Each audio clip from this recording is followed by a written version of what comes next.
My name is Emma Lusker, and I am an undergraduate student in the Interior Architecture and Design Program, class of 2025, and a recipient of this year's Dana Keegan Scholarship. I am honored to welcome all of you to the second annual Keegan Lecture featuring guest speaker Tama Duffy Day. This year's lecture is also serving as the kickoff event for Soda Pop, which is an annual series of culminating events highlighting student scholarship and achievement across the School of Design and Art at Marymount University. The Dana Keegan and Martha Child Lecture Series celebrates up-and-coming leading interior designers and the creativity of the interior design profession. This lecture, along with a student scholarship, was established in May 2023 by Dana's husband, Brendan, as a special birthday gift to her. Dana and Martha have both had incredible careers in interior architecture and design. Dana is a proud alumna, having earned her Bachelor of Arts and Master of Arts in Interior Design at Marymount. Martha's inspiring interior design career laid the foundation for Martha Child Interiors, a leading design firm in senior living. Unfortunately, Brendan, Dana, and Martha are unable to be with us this evening. They send their well wishes for a wonderful event. I am now pleased to introduce Marymount Interior Architecture Design graduate student, Maya Hoonan, to introduce our speaker.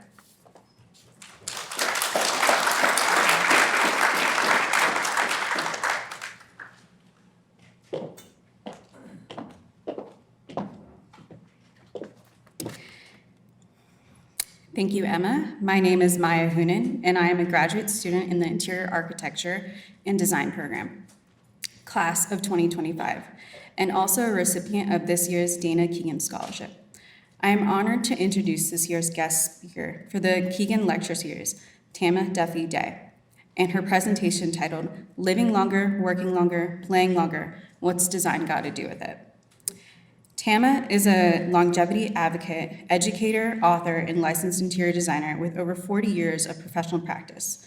She's had numerous professional appointments, most recently as principal and global senior living practice leader at Gensler, Chicago, and Washington, D.C. She is also a fellow with both the International Interior Design Association and the American Society of Interior Designers. She earned a Bachelor of Science in Interior Design from North Dakota State University and a Master's of Interior Design from Marymount University. She's an accomplished author in the fields of senior living, healing, and design.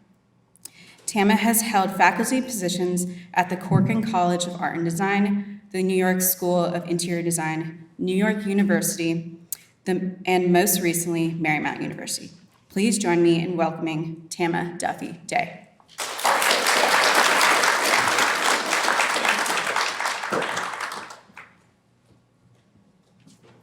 Thank you, Maya. Welcome, everyone. I am so excited to talk about this topic.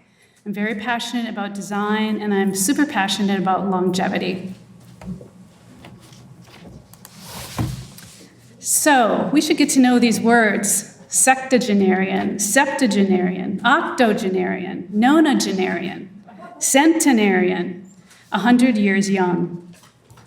Centenarians are running marathons, climbing mountains, directing movies, modeling, you name it. And if you live to be 110, you're considered a super centenarian. So why are we talking about this? Living to be 100. Because it's never really happened before.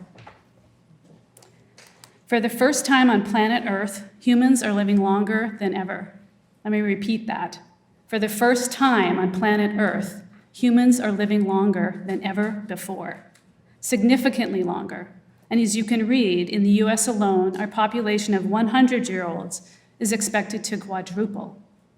As fascinating as this is, the topic today is really focused on the facts that our mindset and our thinking about growing old hasn't changed, and it must.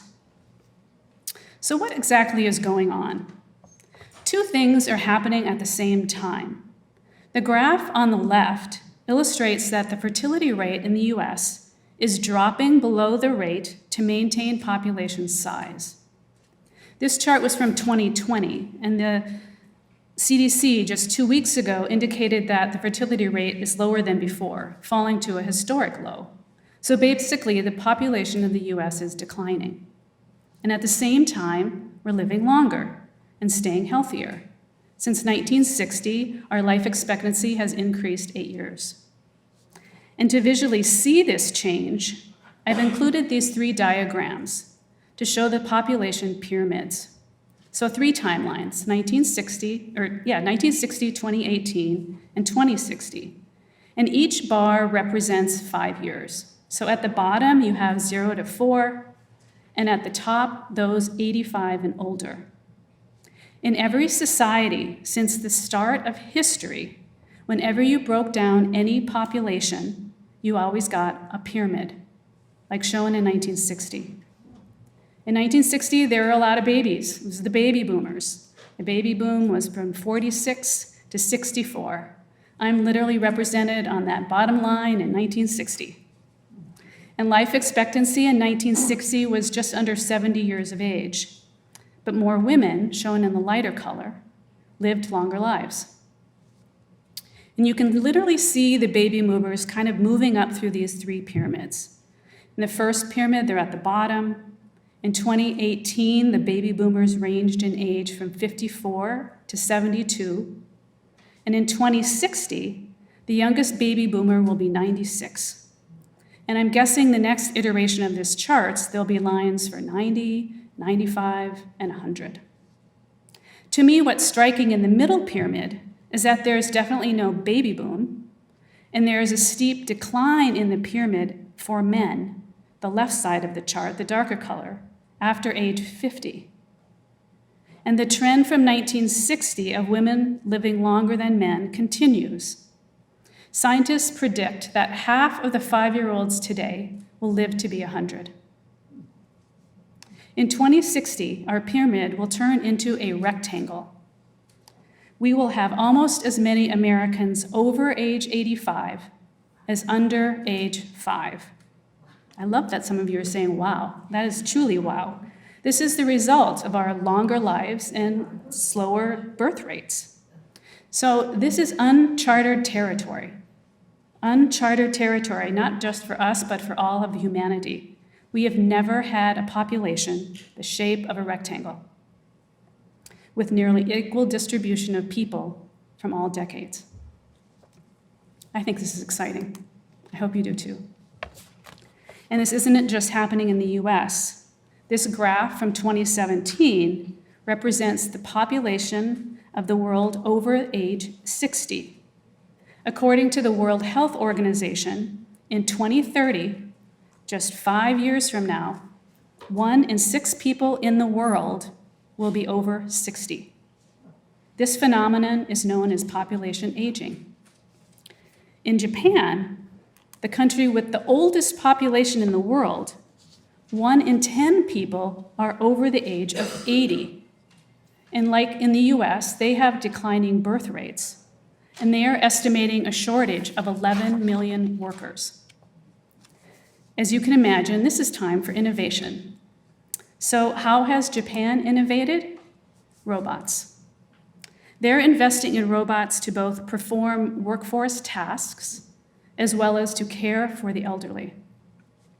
Let me introduce you to a few of their robots. Pero is a therapeutic seal, replicating animal therapy.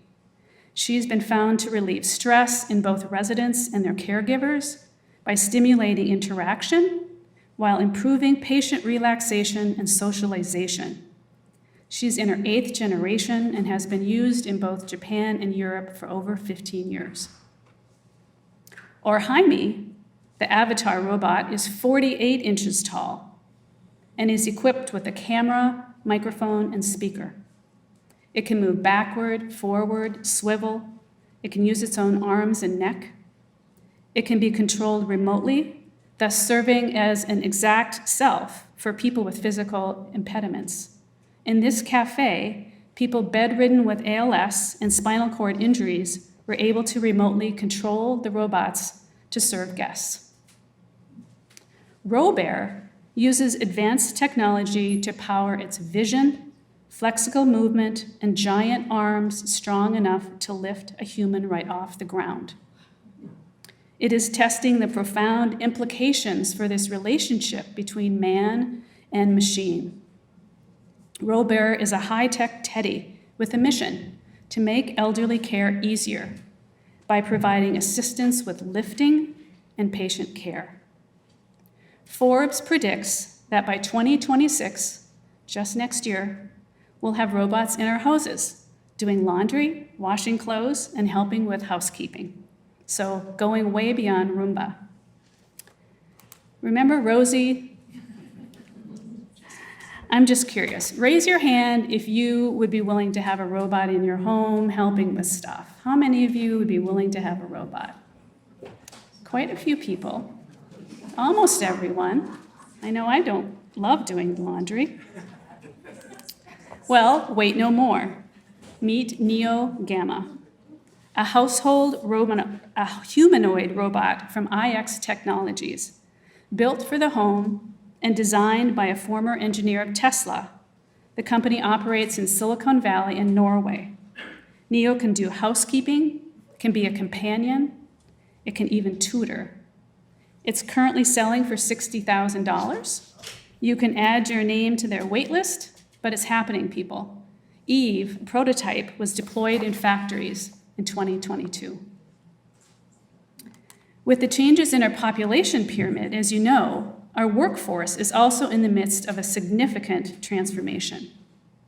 If we focus for a moment on the chart on the left, in 2002, the largest number of employees were aged 35 to 44, 26%, right in the middle. But in 2032, 7 short years from now, in orange, the largest workforce will be over 55. And from the US Bureau of Labor and Statistics, I found this remarkable. The fastest growing age group are workers over 75. And the same holds true for the global view. Why is this happening? Well, it's all about low birth rates and living longer. Not enough young professionals to fill the workforce, and feeling healthier longer, needing more financial stability. More people are working past typical retirement ages. For some retirees are inventing new careers. And I can tell you that our workplaces aren't designed for this age diversity. And here are just 5 levers of many to consider when we design every place for multiple generations. Lighting. Nearly 95% of people over the age of 55 wear glasses. The need for task lighting and reducing glare is critical, not only in the workforce, but in reading menus in restaurants and reading guides in theaters. Acoustics. 1 in 3 people over 60 have challenges with hearing, and the percentage of people with hearing loss is expected to double in the next 20 years. We have the responsibility to provide quiet places for people to work and to hear each other speaking. Theaters have sound engineers designed for this high quality of acoustics you hear in this room. And there's a reason that restaurants now have a rating for sound levels. And the solution? Thoughtfully designed spaces that take into account acoustics. Ergonomics is about designing workplaces, products, and systems to ensure that they fit and adapt to the people who use them. Is the sit-stand desk high enough? Does that lounge chair is it firm enough? Does it have arms so you can easily get out of the chair if you have mobility challenges? The field of ergonomics is ripe for designing new products, from chef knives and walkers to bathtubs, cars, and airplane seats. Wayfinding is the process of knowing where you are, understanding where you want to go, and providing guidance on how to get there. We're now using physical and digital systems such as signs and maps, interactive kiosks and apps to assist you with getting to your destination worry-free. And in this short list, how can we not design for people of all ages and think about rejuvenation?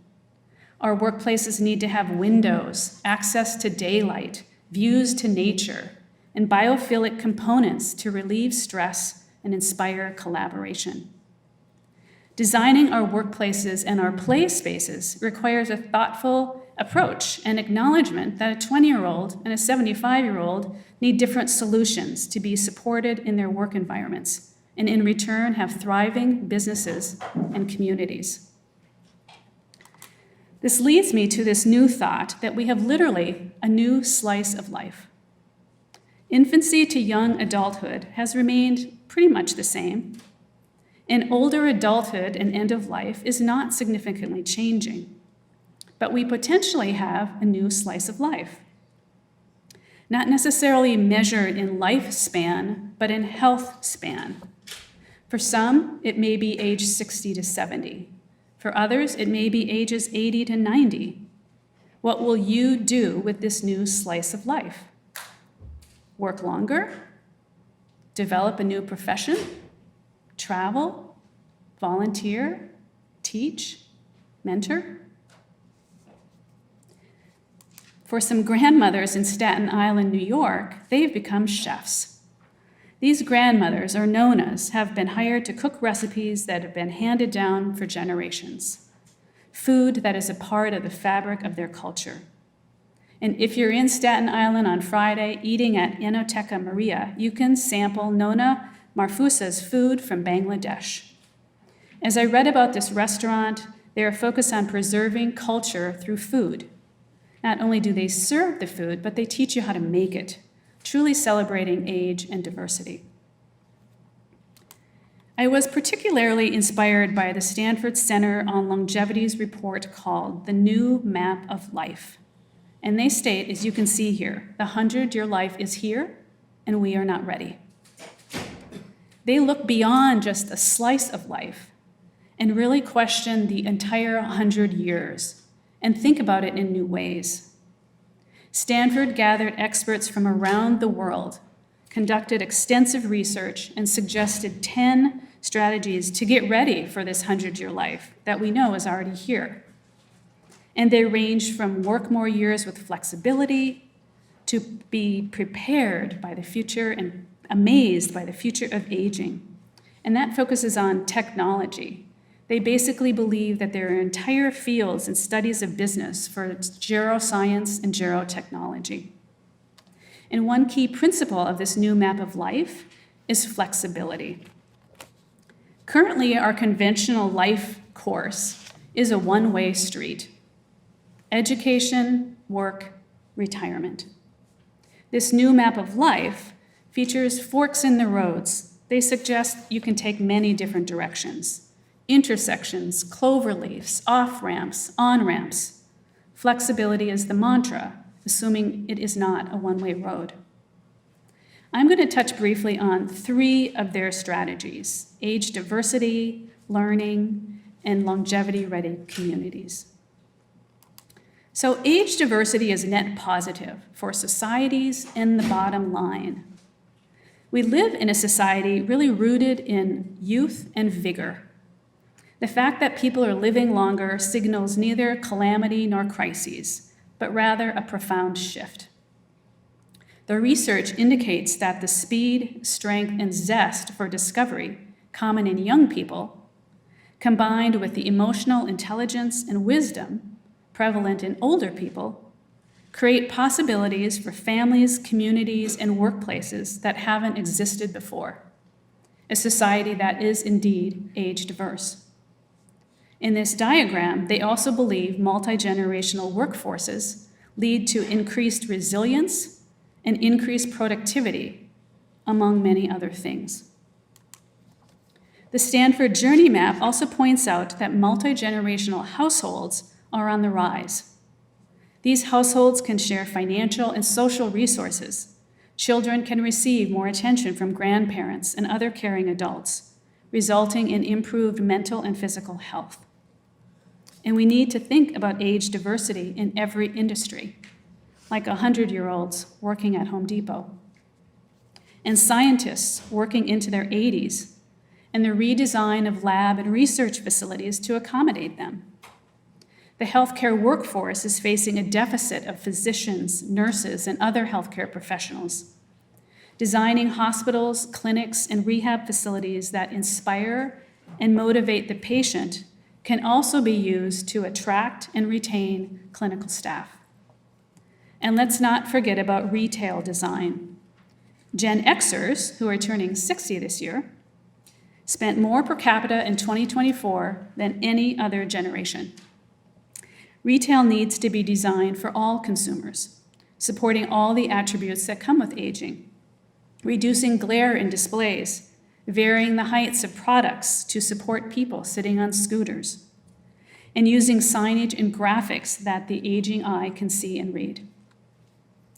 And our corporate workplaces also need to be designed to inspire people who want to work together, with spaces that reflect their brand, their mission, and the buildings and cities that they work in. Places to provide diverse ways to work that support a wide variety and style of communication. The second strategy I want to touch on is learning throughout life. If you recall those two trends happening in the US and other countries, you can all say it with me together: lower birth rates, increasing life expectancy. It's impacting education in many ways. This slide tends to point out the challenges: labor shortages, not enough 18-year-olds to fill colleges and universities, and few people to fill the positions by retiring boomers. As a result, milestones, expectations, and opportunities will shift. The Stanford Journey Map for learning raises new questions, perhaps some controversial, starting with reaffirming that learning is about acquiring skills, and education, the systematic instructions, that they're separate. They ask, is reading by first grade essential to future learning ability? Must young people graduate from high school by 18 and hurtle across the educational finish line, diploma in hand, in their early 20s, when they will potentially be working for 60 years? 60 years. 2/3 of Americans do not achieve four-year degrees, yet we need them in the workforce. Why not make learning a lifelong process and challenge the assumption that education requires a real or virtual classroom and an instructor? Why should 65-year-old knowledge workers be expected to leave the workforce? Just as many achieve peak wisdom. And is a chronicle number really the right way to even define age when science offers so many new tools to measure vitality and health? The seniorly research indicates that creativity does not diminish with age, and that learning can save your brain and stave off dementia. This is Columbia College in downtown Chicago. When given the opportunity of expanding their campus, they turned the new educational building inside out, expressing the atrium on the outside of the building, visually indicating that the lights are on 24/7 and that you can pursue various types of education here. Additionally, they are offering new programs for non-degree seeking older adult students. Additionally, they're offering new programs to enhance skills, pursue personal interests, and explore new disciplines for older adults, filling empty seats with older adults. The Playmaker School is a reinvention of the traditional school model for sixth graders, with the focus on play, making, discovery, and project-based learning. They literally ditched the classroom. It's essentially a choose-your-own adventure, and it's basically interest-driven curriculum. And the facility itself, a big driver in how that can be accomplished.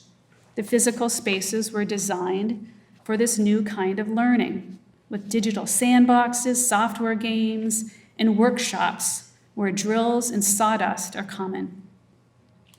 And in Helsinki, their new library called Odi, 185,000 square feet, is open and free to everyone. My husband and I toured this last fall. It's a library, yes, with books and computers and sheet music for loan, but it also has 2 restaurants, a cinema, and blocks of outdoor courts that can be used for sports and gardening, for playing. Basketballs, gardening tools, frisbees, and other sporting equipment can be checked out, just like a book. To me, the most amazing part of this was there is an entire floor dedicated to learning by doing, interacting, and socializing. That floor has gaming rooms, a acoustic studios and editing rooms for recording music, guitars for loan, photography and video studios, a drum room, small group rooms, sewing machines, overlock machines, embroidery machines, button machines, 3D scanners, laser cutters, label printers, heat press, and robots that collect and gather books. The lower right image is of the restrooms. Along the outside are single toilet stalls, where in the middle, everyone shares the hand washing sinks. It makes it very easy to keep an eye on both kids and older adults. When we were there, we saw visitors aged 0 to 90, and it was inspirational to see the learning, but to also see the positive impact of design, as this innovative building and innovative programs were visible both inside and out. Which brings me to the third strategy from Stanford's new map of life: build longevity-ready communities. Longevity-ready means thinking about and designing for healthy and productive aging at all stages and phases of life. It's about understanding how we design our places and shapes, and understanding it will shape our lives. None of this can happen without dismantling barriers that have constrained life choices and chances for people based on race, income, or location. Years ago, the Robert Wood Johnson Foundation did a study on longevity based on your zip code. They mapped out originally about 12 cities, and DC was one of them they mapped out. And they recognized and uncovered there were short distances to large gaps in longevity. Life expectancy in Northern Virginia, 86. Southeast Washington, D.C., 78. Literally 8 years of difference based on your zip code. Southeast D.C. does not have longevity-ready communities. As diagrammed by Stanford, the physical environment of the places children grow up and adults grow old sets us on trajectories that determine the quality and length of our lives. Is the water clean? Is there nutritious food available? Are there safe places to play and exercise outside? Whether a neighborhood has access to health care and quality schools, these are critical factors in underlying longevity. We need to prepare and support our longer lives at every level, from the city to our communities and in the design of our houses. The fastest growing segment of the population are households led by people in their 80s. And not surprisingly, less than 4% of our housing has any accommodation for basic features that make it easier to age in place, like ramps, easily accessible bathrooms, and kitchens. What a great time for innovation and design. In many newly developed communities, like this one in Denver, active gathering spaces and outdoor areas are becoming common. Not only do they provide places for exercise and play, but they create places for gathering and community making, reducing loneliness and isolation.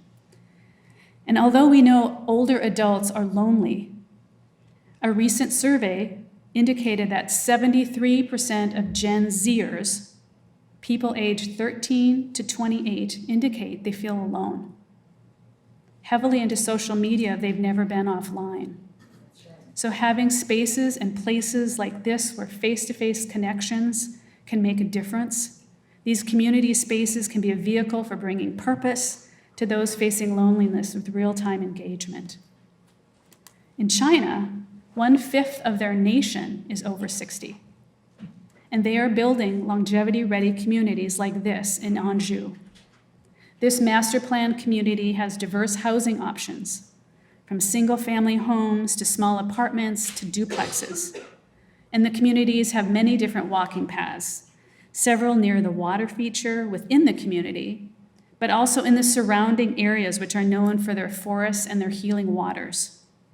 Built for longevity, the community also has office buildings, retail, restaurants, a school, a medical office building, a hospital, and a senior living facility. Even in this design study for Ivy City, which is located in Northeast DC, we were wanting to provide a longevity-ready community.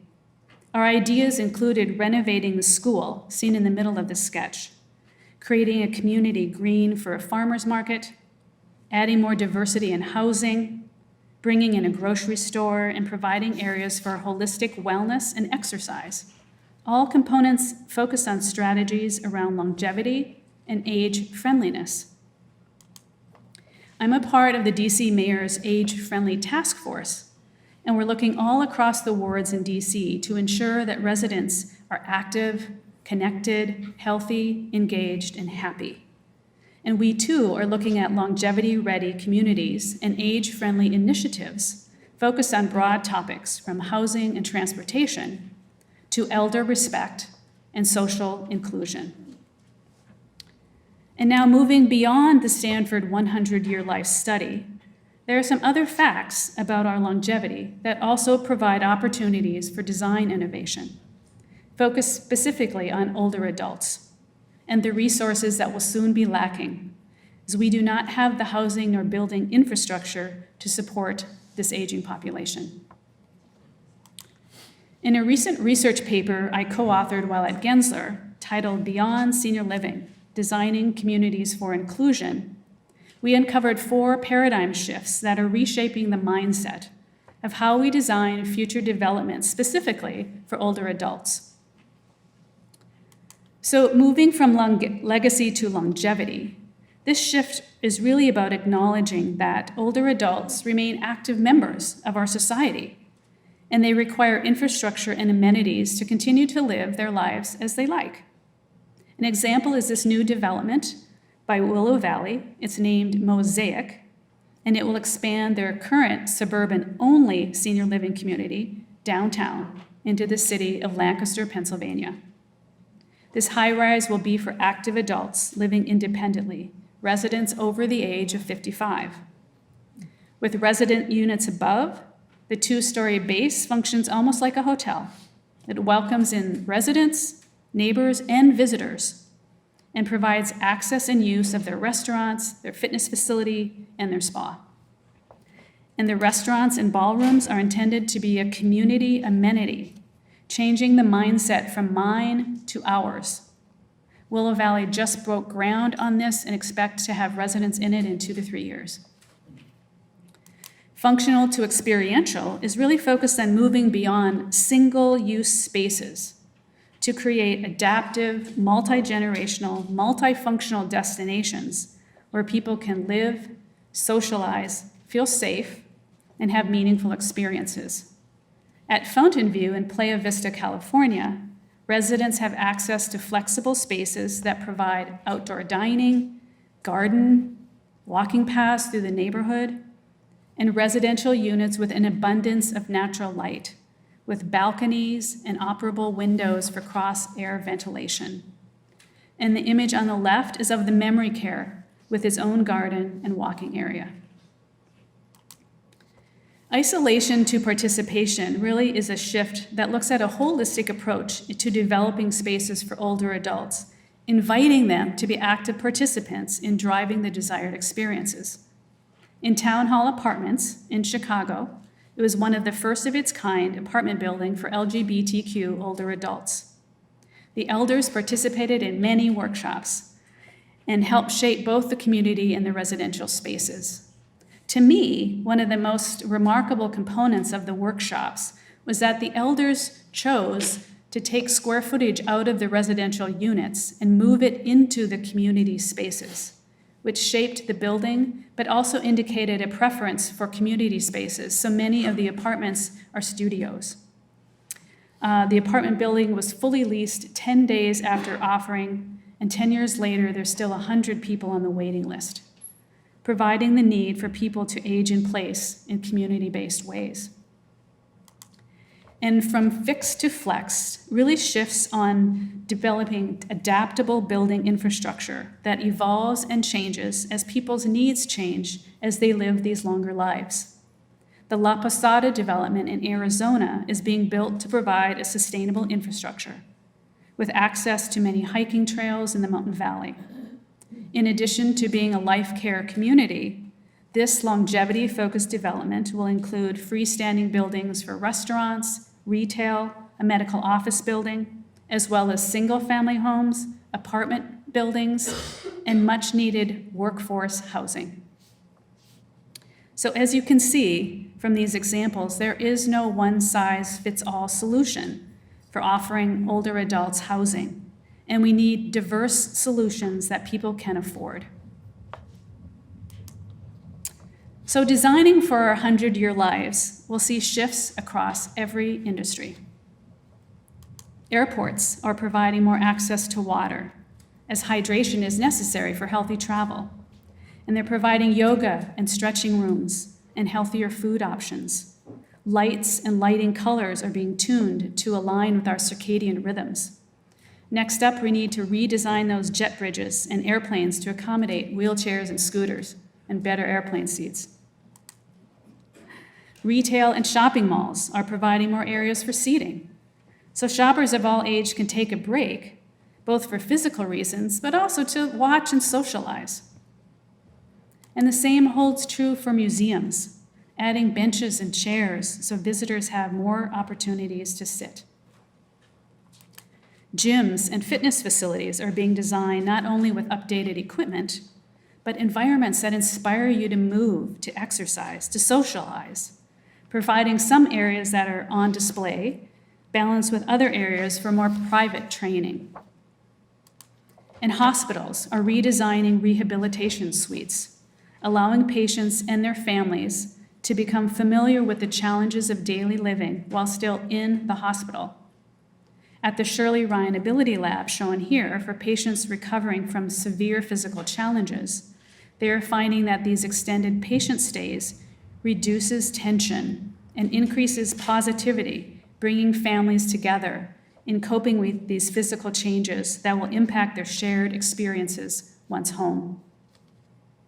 Hospitality venues, long aware of the need to welcome people of all ages, are recognizing that older adults are traveling more.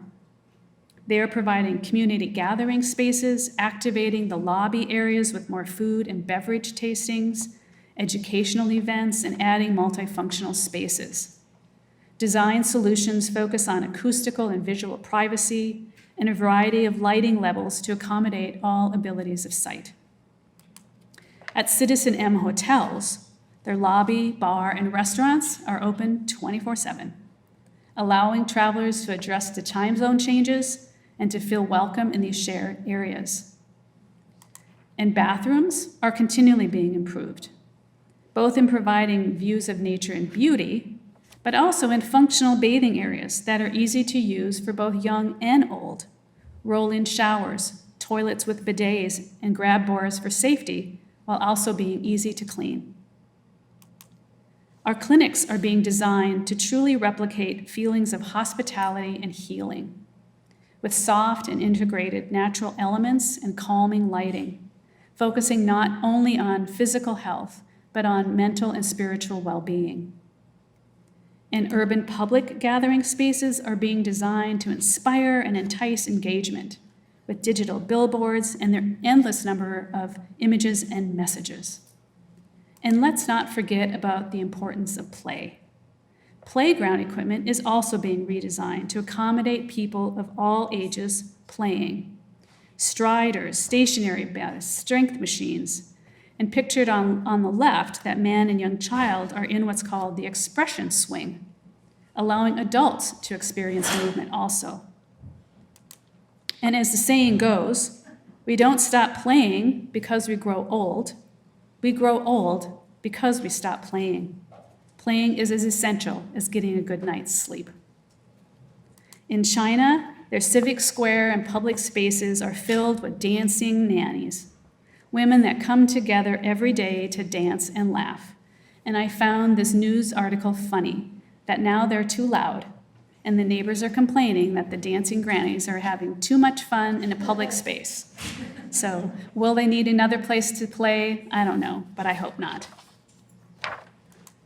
As this Mobius diagram points out, we can all embrace the opportunities for both design and research as they go hand in hand. So thank you for joining us today. I hope you've been humming Tina Turner's song, What's Love Got to Do with this whole presentation. Tina performed well into her 70s. And her song, in spite of the title, What's Design Got to Do with It? Because for me, design is a love language. Designing with purpose requires a lot of love. We are fortunate to be faced with this opportunity to change the narrative about growing old. As we live, work, and play longer, we must see potential in change and the realization that design is our superpower and one that goes hand in hand with longevity. And with that, I'll turn it over to questions. Thank you.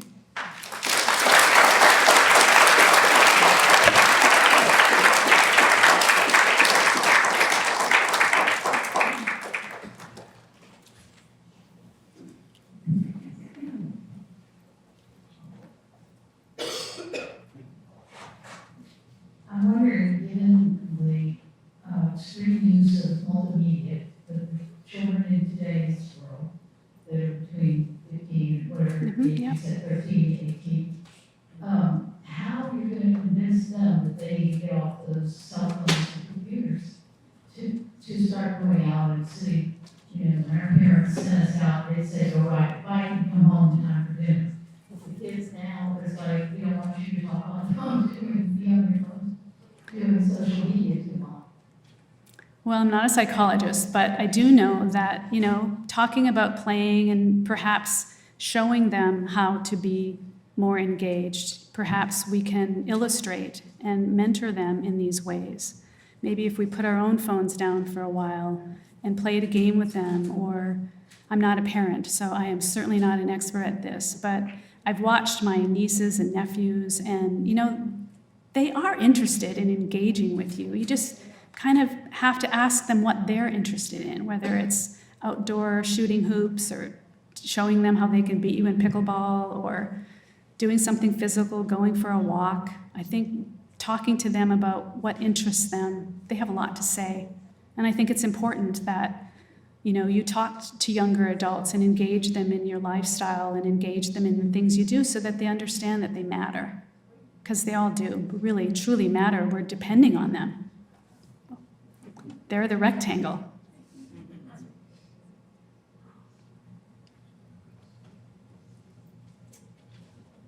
Thank you so much for this presentation. It's been really informative and exciting to hear. And as I look at these new spaces that are coming up, these intergenerational ones, these ones, I keep thinking like these are spaces that my parents would love to live. But what I kept thinking is the accessibility. We talked about that or know more about that because from what I've seen, it's expensive and spaces are very cool and innovative, but maybe not as accessible to everyday. And when you say accessible, you mean financially accessible? Yeah. Yes. I mean, we can't just design senior living facilities for the 1% of the population. I think we need to find different ways to accommodate that. Town hall apartments was very affordably done, and the rents in that are very affordable. We need to inspire developers to help us with this problem, and community makers come up with ideas of how we can build and construct with less and do more. I know many people live in really, really big houses, and that's a part of a problem as well, is how do you downsize and, how do you downsize from a 5,000 square foot home to 900 square feet? It's stressful. But preparing as one ages, looking around and figuring out my own life, how will I do that? How can I afford it? It is certainly not only one thing that's going to change that. I think we need to really think about our homes. Can our homes be designed in a different way that maybe they could be divided? So maybe one family lives in it with their children for a certain age, and then you build a wall and there's already another door, and maybe another family can live on another side of it or something. But we need to figure it out. I think it's a very valid question that hopefully everyone in the room, all of you students as well, can help us figure out, what do we do? How do we fix this? Hi, I'm a designer in senior living because because I've been in business for so long that Yeah. my clients have aged and they're moving into these senior living facilities. Can you speak a little bit more on the rental model of this? Because my clients are very affluent, and many of them, and it's 1.6 million Yeah. for them to move in. They have to buy these spaces, and they're different models. One of the buildings that I work in is co-op, but I think there are very few rental models that are out there right now for this senior living. Yeah, I don't know if you could hear that, the question. Yeah, I will try. Yeah. The question is really about how can we develop more ideas around rental models for older adults, which tend to be more affordable. I think we need to talk to developers. They're the ones determining what buildings are being built because they need to be able to financially get the benefit from Do you taking agree the with what I'm saying? Yes, I think that probably, I'm going to speak broadly here, that I don't know that any of us can live in any of the places that are being designed right now, unless you've already saved $3 or $4 million. So it's challenging, it's frightening. That's why many more people are living in their home longer and longer and longer. And if you're a designer, you're helping them figure out that strategy of how do we renovate that bathroom so that it can be accessible. Well, what if we just design the bathrooms all accessible from the start? Wouldn't they work better for everybody? I mean, for a child and, we just need to reimagine the basics to have you think about, I'm going to live in this place for maybe 60, 70 years. What would I do differently? Kitchens are being designed differently. Not everyone that's older has upper arm strength, so upper cabinets, maybe they could be transitioned into something else, and having kitchens be lower based. I loved that one image of the bathroom that was white, that was so clean, and you could roll in, but it was also beautiful, So I don't have an answer for the rental model. I know many developers are trying to figure it out. They're also looking at a model called active adult. So currently we have independent living, assisted living, memory care, skilled nursing, and they're looking at something above independent living that's called active adult. And the active adult model is looking at rental. So, yeah, so there are rentals, and I think we should speak to our developers in our communities and go to town hall meetings and ask for these places to be built in our communities and in our cities. There's a question way up top.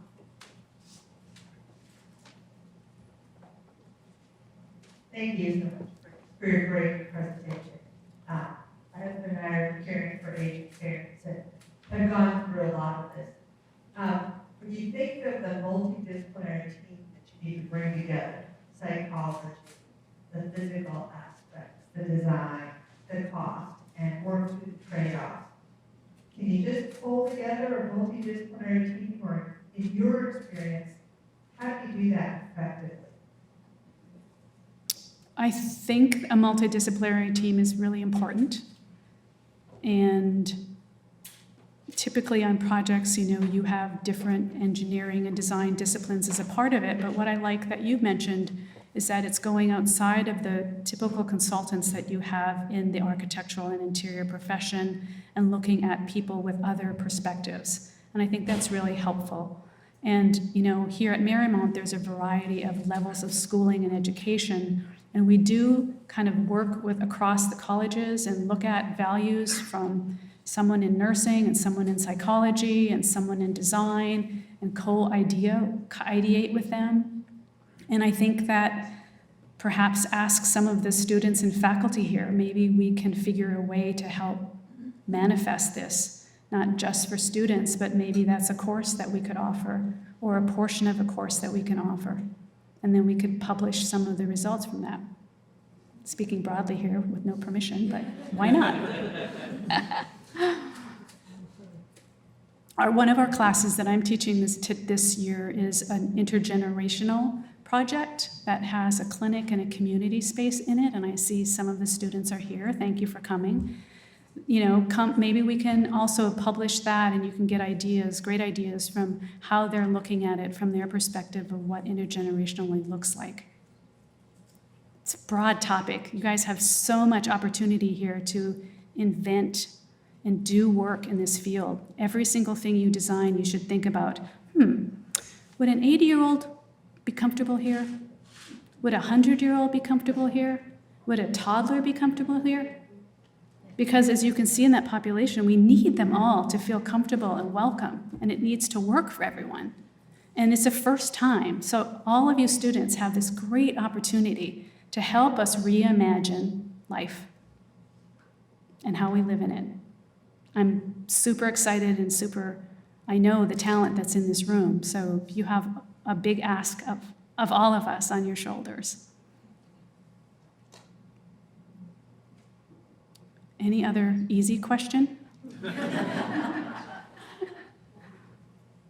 I want to say that when I was thinking about how to talk about this, this could be probably a week-long seminar, right, with different speakers. And I put this up here because if you look at the Stanford New Map of Life, it gives really optimistic ideas. It talks about finance. It talks about how we need to rethink how we go through schooling and the things that I mentioned. But it talked about that growing old and aging is really a gift. And, what can you do with this time and with this space? And I tried to touch on enough to really talk about design, but it's broad impact on every single industry and every single thing that we're imagining.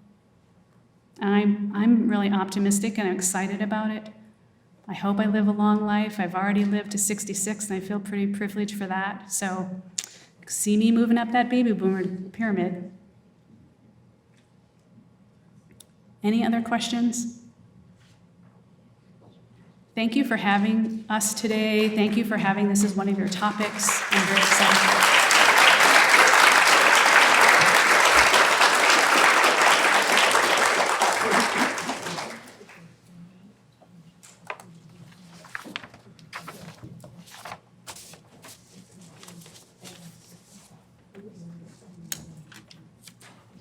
You want to leave it on? Yeah. Sorry. Yes.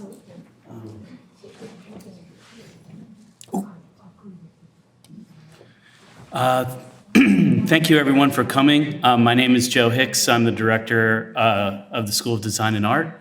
Thanks again to Tama for your wonderful presentation. It was very meaningful and knowledgeable, and hopefully we'll be able to implement that into our curriculum because, as you were suggesting, these changes could take place and all the right people to make that happen are in the room.